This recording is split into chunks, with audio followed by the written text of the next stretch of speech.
오늘 여러분과 함께 나눌 말씀 마가복음 6장 34절부터 44절까지의 말씀입니다.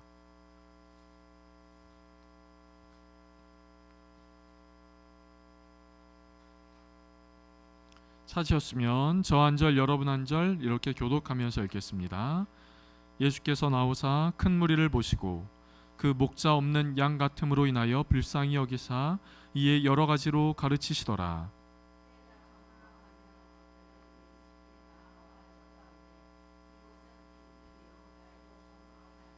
무리를 보내어 두루 촌과 마을로 가서 무엇을 사 먹게 하옵소서.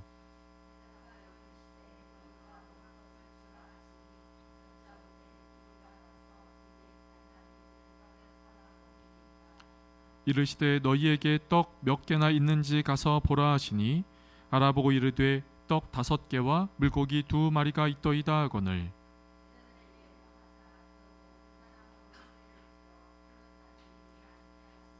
때로 100명씩 또는 50명씩 앉은지라.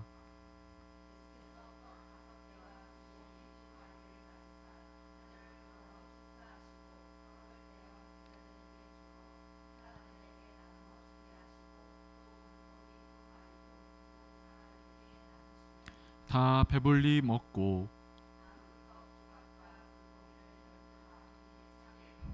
함께 읽겠습니다. 떡을 먹은 남자는 5,000명이었더라. 아멘. 오늘 귀한 이 주일 아침, 또 12월의 첫날 이 아침에 하나님 앞에 나와 예배하러 오신 모든 분들을 환영하고 축복합니다. 하나님이 여러분의 삶 가운데 하나님의 귀한 은혜를, 하늘로부터 오는 귀한 은혜를 주시기를 주님의 이름으로 축복합니다.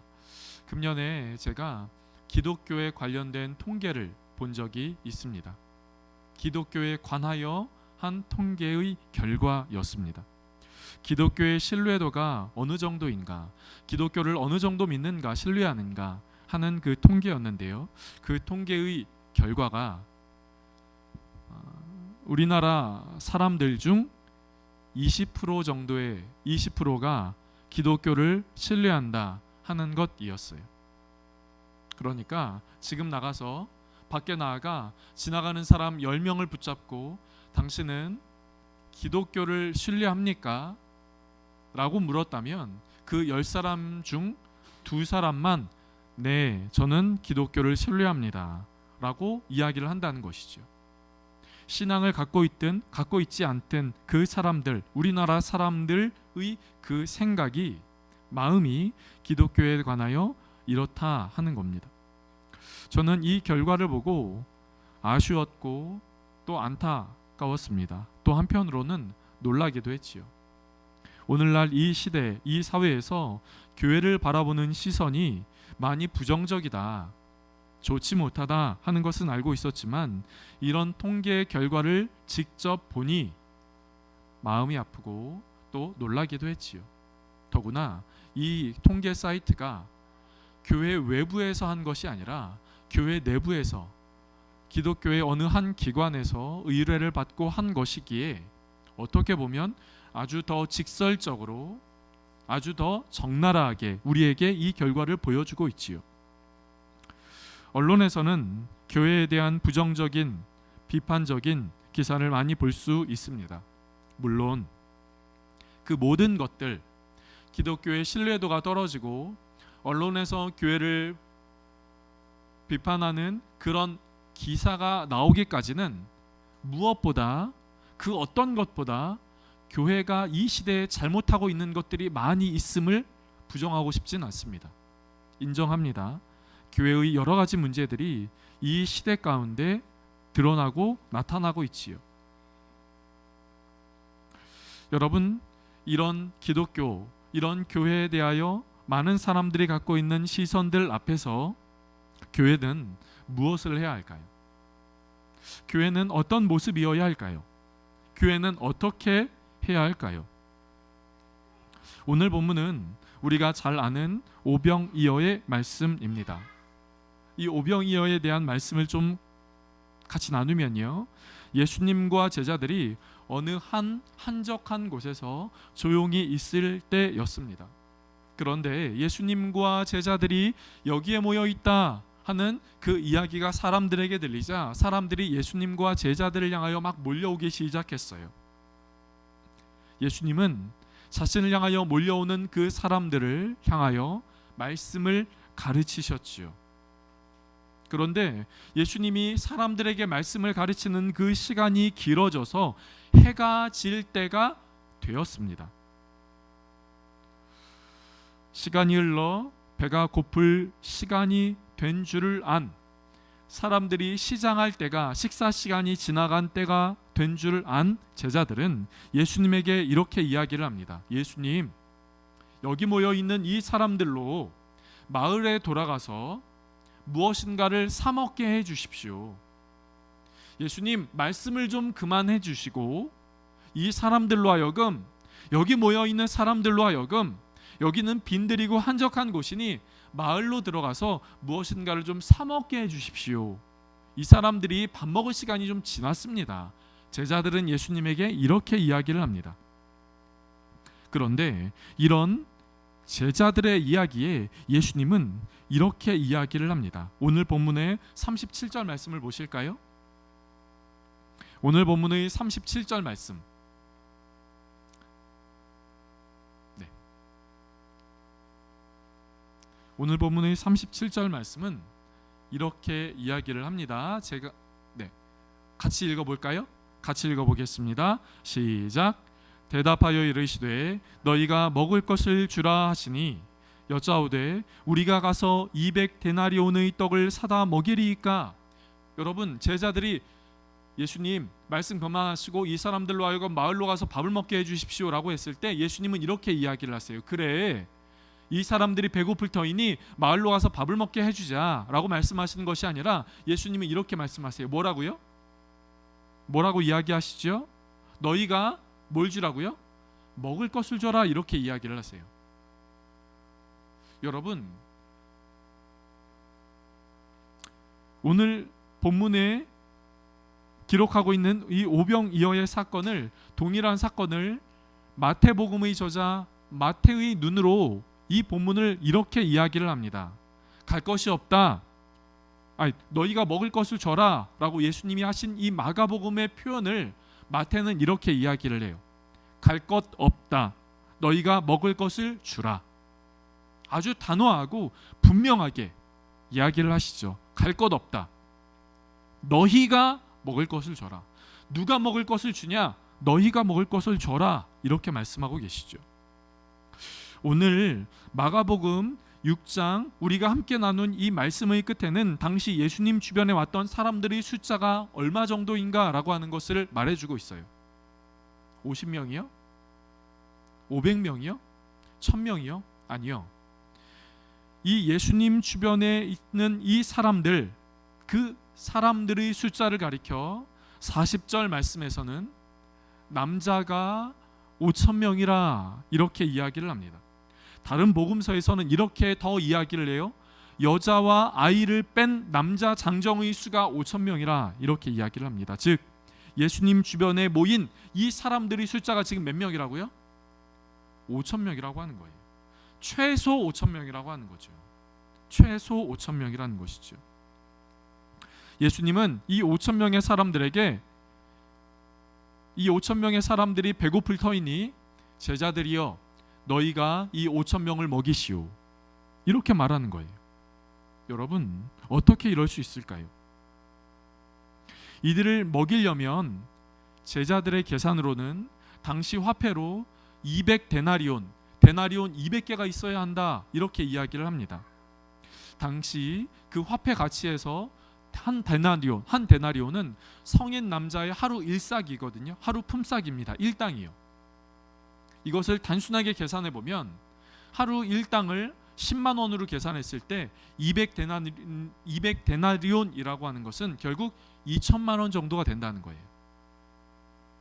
여러분, 12명의 제자들이 2,000명이 있을까요, 없을까요?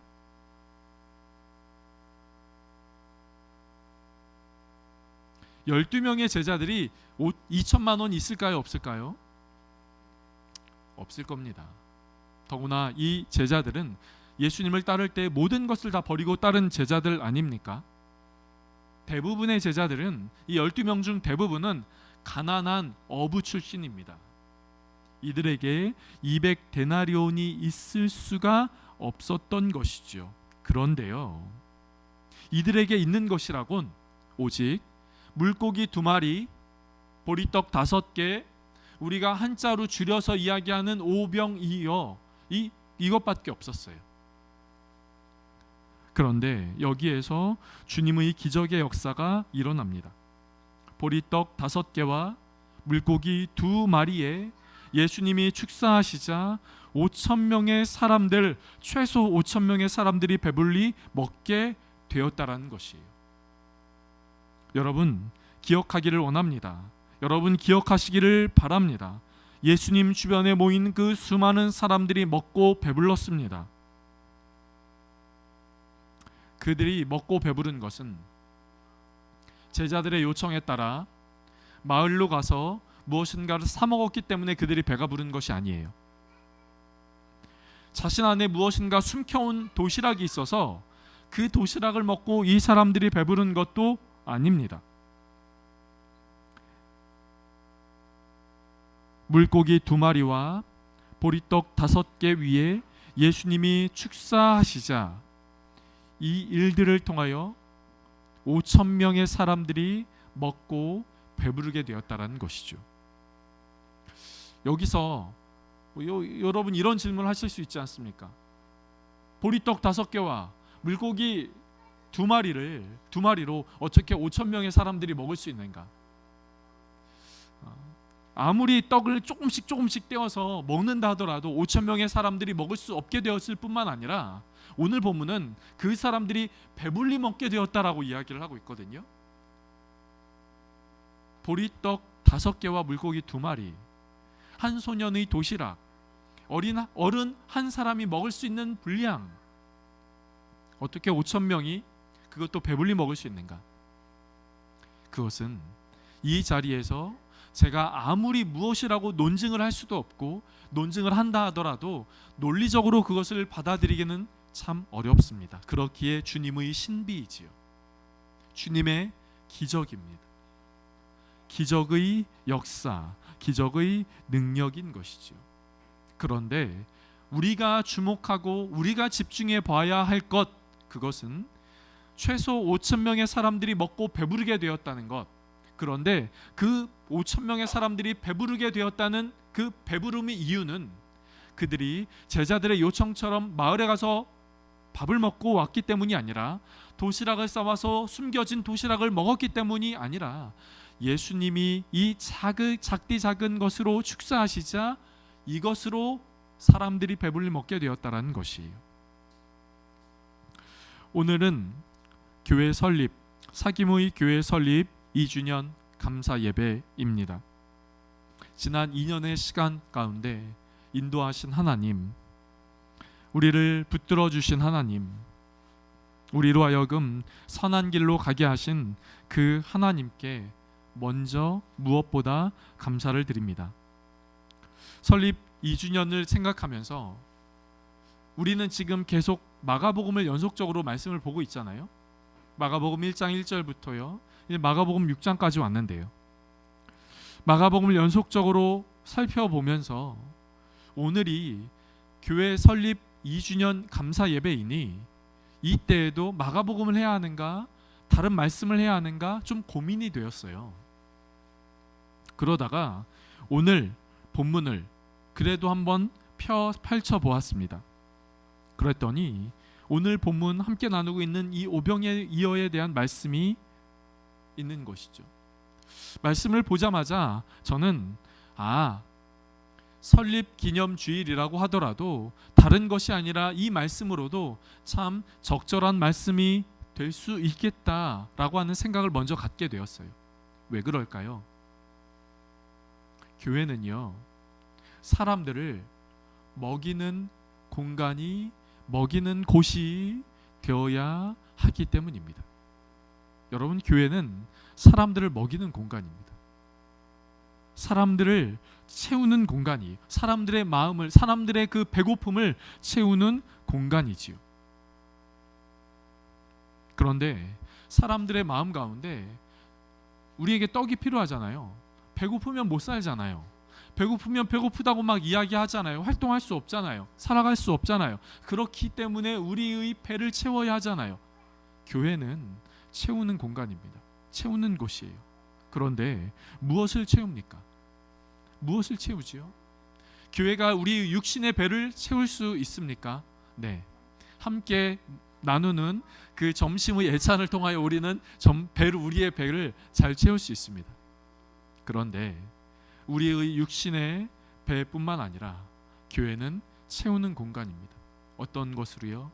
소망으로 굶주린 이들을 소망으로 채우는 것이지요. 영적으로 갈급한 이들을 영적으로 채우는 공간입니다. 구원의 진리 앞에 목마른 그 심령들에게 그 구원의 진리를 채우는 곳인 것이지요. 바로 교회가 그렇다 하는 겁니다. 그렇기에 요한복음에서는 예수님이 나 자신이 누구냐라고 이야기할 때 나는 생명의 떡이라 라고 이야기를 하고 계세요. 나는 떡이다. 사람들을 채우는 떡이다. 사람들의 그 마음을, 사람들의 그 배를 채우는 떡이다. 그런데 나는 생명의 떡이다 라고 이야기를 하는 것이죠. 사람들에게 생명을 주고, 사람들에게 소망을 주고, 사람들의 영적인 목마름과 배고픔을 채울 수 있는 그 나는 생명의 떡이다 라고 이야기를 하고 있는 것이, 사랑하는 성도 여러분, 우리가 주님 앞에 나와 우리의 영적인 배를 채울 수 있는 은혜가 저와 여러분의 마음 가운데 있기를 간절하게 원합니다. 무엇인가 배고픈 것이 있으세요? 영적으로요? 마음적으로요? 배고픔이 있으십니까? 목마름이 있으세요? 그렇다면 우리 주님으로부터 채움받는 그 은혜가 저와 여러분의 마음 가운데, 삶 가운데 채워지는 은혜가 저와 여러분의 삶 가운데 있기를 주님의 이름으로 축복합니다. 여러분, 그런데 오늘 본문에 이 최소 5천 명의 사람들이 예수님에게 체험받는데 배불리 먹게 되기 전 한 가지의 어떻게 보면 장애물과 같은 순간들이 찾아옵니다. 그것은 예수님의 제자들로 인함이었어요. 예수님의 제자들은 예수님 주변에 모여든 이 수많은 사람들이 배고플 때가 된 것을 알고 예수님에게 이렇게 이야기를 했지요. 예수님, 이들로 하여금 마을로 가서 이들로 하여금 배고픔을 채우게 해 주십시오. 목마름을 채우게 해 주십시오. 이 사람들이 배고픕니다. 줄입니다. 마을로 가서 먹게 해 주십시오. 마을로 가서 사 먹게 해 주십시오. 이렇게 이야기를 합니다. 여러분, 때로는 우리가 교회 안에 있으면서도 교회 안에서 그 목마름을, 그 배고픔을 채우지 못하고 다른 곳에서 그 목마름과 배고픔을 채우라라고 이야기를 하는 경우가 있습니다. 그러나 성경은 이 세상이 너희의 목마름과 너희의 배고픔을 채울 수 있는 곳이 되는 것이 아니라 우리 주님으로부터, 그리고 주님이 이 자리에 계신 교회로부터 너희의 목마름과 배고픔을 채워줄 수 있다라고 이야기를 하는 것이지요. 또 이런 경우도 있습니다. 교회가 그들에게 목마름과 그들의 배고픔을 채워주기보다 교회가 교회됨을 자랑하고 교회가 교회됨을 위하여 존재하는 경우가 있는 것이죠. 때로는 언론에서, 지금도 마음 아픈 것은 언론에서 아주 큰 건물을, 그 은행에서 큰 대출을 받으면서 그 건물을 샀다는 거예요. 그런데 그 교회가 은행에서 대출을 받아서 그 건물을 샀는데 그 대출빚을 갚지 못해서 그 교회가 쉽게 말하면, 쉽게 우리가 표현하면 문을 닫았다, 이렇게 이야기를, 언론에서 그렇게 이야기를 하는 경우가 있습니다. 방송에서요, 뉴스에서요. 아니요, 우연히 알게 된 은행 분과 이야기를 하면 교회에 그렇게 돼서 교회가 경매에 들어온 경우가 많이 있음을 이야기를 해주시더라고요. 여러분, 교회는 무엇을 위하여 존재해야 합니까? 교회는 어떤 것을 위하여 존재해야 하나요?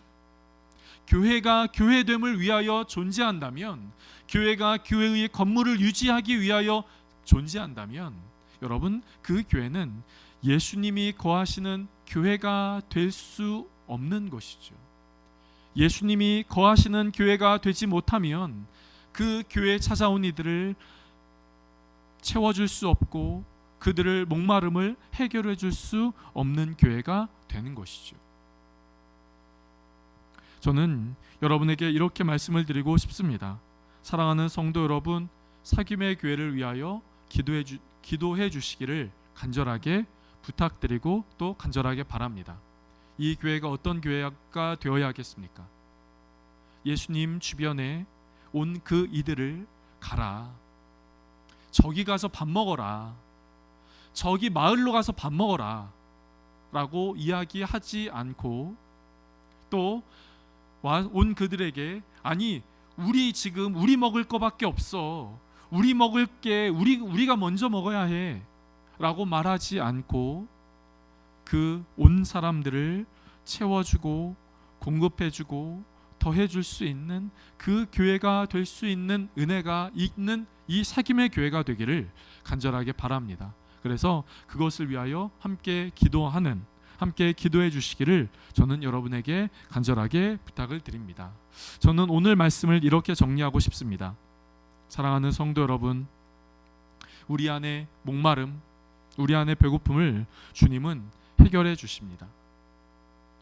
우리의 목마름과 우리의 목마름과 배고픔을 우리 주님이 해결해 주시는 그 은혜가 저와 여러분의 삶 가운데 있기를, 저와 여러분의 믿음의 발걸음 가운데 있기를 주님의 이름으로 축복합니다.